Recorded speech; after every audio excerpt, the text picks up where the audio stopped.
Երգչուհի Լիլուն ինստագրամյան իր էջի սթորի բաժնում նոր հոլովակներ եւ լուսանկար էր հրապարակել, ցույց տալով, թե ինչպես են ինքը եւ ամուսինը Արկադին անակնկալ մատուցում սկեսուրին ծննդյան օրվա առթիվ։ Կադրերը ներկայացնում ենք նաեւ ձեր ուշադրությանը։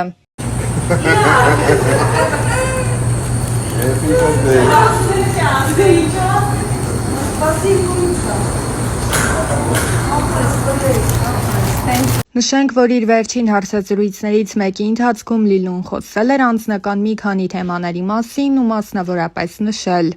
Իրենց առաջին հանդիպման եւ ծանոթության մասին խոսելիս Արկադին մի առիթով նշել էր. 19 տարի առաջ էր, այդքան ժամանակ է գիտենք իրար, առաջին անգամ տեսա Լիլուին բեմում, շատ սիրուն երգ ուներ, հիմա անունը չեմ հիշի, այդ երգը երգելուց հայացքներով փոխվեցինք ու մի հատ կրակ բռնեց։ Լիլուն էլ իր հերթին կիսվել էր իր առաջին տպավորությամբ ամուսնու մասին։ Արկադին աշխատում էր անվտանգությունում, բավական ամրակազմ էր եւ միանգամից գրավեց իմ ուշադրությունը, բայց չէի մտածում, որ ինչ-որ մի բան կստացվի։ Հետաքրքիր զգացողություններ կային, մենք սկզբում հայացքներով փոխանակվում էինք, հետո ամեն ինչ փոխվեց։ Սակայն այդ հանդիպումից կարճ ժամանակ անց Արկադին Ղազախստան մեկնելու որոշում է կայացրել եւ այդ մասին հայտնել է երգչուհուն։ Պատկերացնում եք, մենք սիրահարված շրջանում էինք, իսկ Արկադին էլ երիտասարդ էր ու արյունը մեջը եռում էր, հերիք չի, այստեղ ընկերուհի ուներ, մի հատ էլ Ղազախստանում աղջիկ կար, ում մոտ պետք է գնար, ու եկավ ինձ ասաց, որ մի աղջիկ կա, որ սպասում է ու պետք է գնա։ Ես էլ ասացի քեզ բարի ճանապարհ, ու մենք էլ երբեք չհանդիպեցինք մինչև անցավ մի քանի տարի, պատմել էր երգչուհին։ Լիլուն նաև խոսել էր տարիներ հետո ամուսնու հետ հանդիպման մասին, որը արդեն իրենց համար ճակատագրական է եղել։ Այդ ժամանակ զույգը արդեն հանդիպել է երգչուհու Ամերիկայի Միացյալ Նահանգներ տեղափոխվելուց հետո, երբ Լիլուն արդեն որդի ուներ եւ որոշել էր փակել իր անձնական կյանքի էջն ու զբաղվել որդու դաստիարակությամբ։ Ես տեղափոխվել էի Ամերիկայի Միացյալ Նահանգներ մայրիկիս մոտ, մենակ էի։ Արկադին գրեց ինձ ու ասաց, որ եթե օգնության կարիք ունենամ, իրեն ասեմ։ Մի առիթով գրեցի, հանդիպեցինք, երկուսս էլ չէինք մտածում միասին լինելու մասին։ Ժամանակ անցավ ու ամեն ինչ լրջացավ։ Ես այս որոշումը կայացրել եմ Ռոբի համար, Արկադին ամենասկզբից ասել է, որ ինքն է Ռոբի հայրը եւ վերջ։ Արկադին խոսել էր նաև իր վերաբերմունքի եւ մոտեցման մասին, Լիլուի ամուսնալուծված լինելու եւ որդի ունենալու հանգամանքին։ Շատ արձագանքներ եղան ընկերներիս կողմից ու նույնիսկ հիմա շատ ընկերներ իմ կողքին չեն իմ կամքով, որովհետև մարդկանց մոտ հակասում էր այդ հասկացողությունը,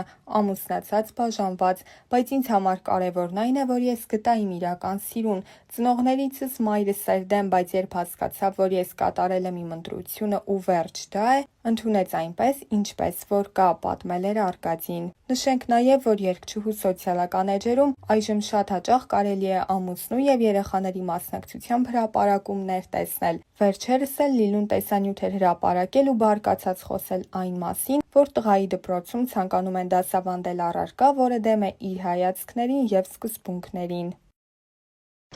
Հիմա նյարդայնանալու պատճառի մասին։ Նյարդայնանալ ուղղակի մերին մազերը շատ լավ ապենել, դրա համար տենց չի բարձանում, սենց բիզնես կանգնի էլի, նյարվերիցս։ Ուրեմ, սկզբից սկսեմ, Ռոբերտը հաճախում է ամերիկյան public դպրոց, private էր գնում, բայց տեղափոխեցի public, որը գտնվում է իմ տան հարևանությամբ։ Հաճախում է elementary school, Միացյալ Նահանգներում elementary-ն այն դպրոցն է, որը որ առաջի դասարանից 5-րդ դասարան, տարական դասարանների դպրոց, այսինքն, երբ որ երեխան տարական դասարանների այդ դպրոցի տևողությունը 1-ից 5 տարի է։ Անցանք առաջ։ Հիմա նամակ ենք ստանում, ես եւ բոլոր ծնողները դպրոցի, որ դպրոցը ուզում է, որ դուք միանաք ժամը 5-ին Zoom-ի չգիտեմ ինչ ժողով, որտեղ մասնագետները ծնողների հետ խոսում են, որ մեր շրջապատում կան մարդիկ, ովքեր սեռափոխված են, ովքեր համասեռամոլ են եւ կան ընտանիքներ, որտեղ չկա հայր-մայր, այլ կա մայր-մայր, հայր-հայր ընտանիքներ եւ դա նորմալ է։ Դուք պետք է խոսեք ձեր երեխաների հետ, որովհետև մենք խոսելու ենք դրա մասին։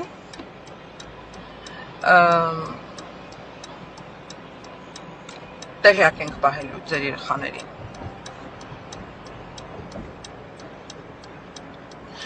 Յոթ տարեկան, 9 տարեկան, 10 տարեկան։ Մեր դպրոցի տնօրենը բավականին հայամետ է եւ քանի որ 90% դպրոցի հայեր են, շատ ըմբռնումով է մոտենում եւ փառք Աստծո ունենք հայ հրաշալի ուսուցիչներ, ովքեր նորից ըմբռնումով են մոտենում եւ իրանք էլ են դեմ, որպիսի այդ տարիքի երեխան ժամանակից շուտ տեղյակ լինի բաներից, որը հասու չի իր ուղեղին, որը կարող է խեղաթյուրել մանկահասակ երեխային, այսինքն ինքը չի հասկանում ինչի մասին է իրականում խոսքը, բայց իրան ասում են եւ չգիտես դա ինչի կվերածի այդ երեխուն, էլի ասենք։ Այո, դպրոցում կան մեր տնօրենն էլ է շատ, բայց գալիս է վերևներից, էլի օրենքը։ Եվ այսօր ժողով է եղել դպրոցում, մեր դպրոցում եւ դպրոցում խոսվել է դրա մասին, ձերքս հրադողում չգիտեմ։ Եվ ժողովի ժամանակ ցուցադրվել է մի մուլտֆիլմ, որտեղ նկարագրում է ինչպիսի ընտանիքներ կան, օրինակ ընտանիքներ կան, որ մայր է, հայր է, դրանք էլ նորմալ ընտանիքներ են։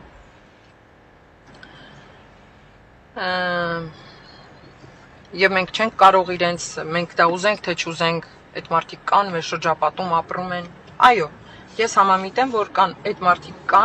մարդիկ մեր շրջապատում ապրում են, մենք դա ուզենք, թե չուզենք, ինչքան էլ մարդիկ կլինեն, կքարկոծեն, չգիտես ես ինչ, նախ առաջին ասեմ, որ ես երբևէ չեմ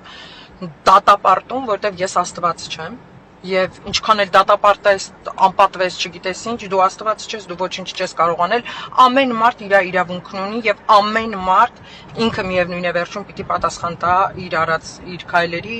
իր կյանքի համար, իր ընտրության համար։ Դա հարցի մի կողմն է։ Հիմա ինձ շատ է հետաքրքիր, արդյոք դա թույլատրելի տարիք է, որ մինչև 5-րդ դասարան երեխային տան այնպիսի ինֆորմացիա, ով ի վիճակի չի մարսելու ուղակի։ Այսինքն ասում են, բայց դեռ տարական դասարաններում կան նման երեխաներ տարբերվող, եւ որpիսի նրանք ծիծաղի առարկա չդառնան մյուս երեխաների մոտ կամ չծաղրվեն, այդ ամեն ինչը դրա համար է արվում։ Իսկ արդյոք մինչև 5-րդ դասարան, ասենք, երեխան հասկանում է, որը ինչն է, եթե դուք չբացատրեք, չմատնանշեք, արդյոք։ Հիմա ես ուզում եմ հասկանամ, էլի, կան այնպիսի կազմակերպություններ կամ իրավաբաններ կամ չգիտեմ ովքեր կան, որ այս հարցում կարող են ինձ օգնել, օրինակի համար, որ դպրոցին տրամադրեն մի թուղթ, որը, ասենք, այսպիսի բովանդակություն ունի։ Մենք չենք քննադատում, մենք չենք դատապարտում, բայց կներեք, դուք էլ հարգեք մեր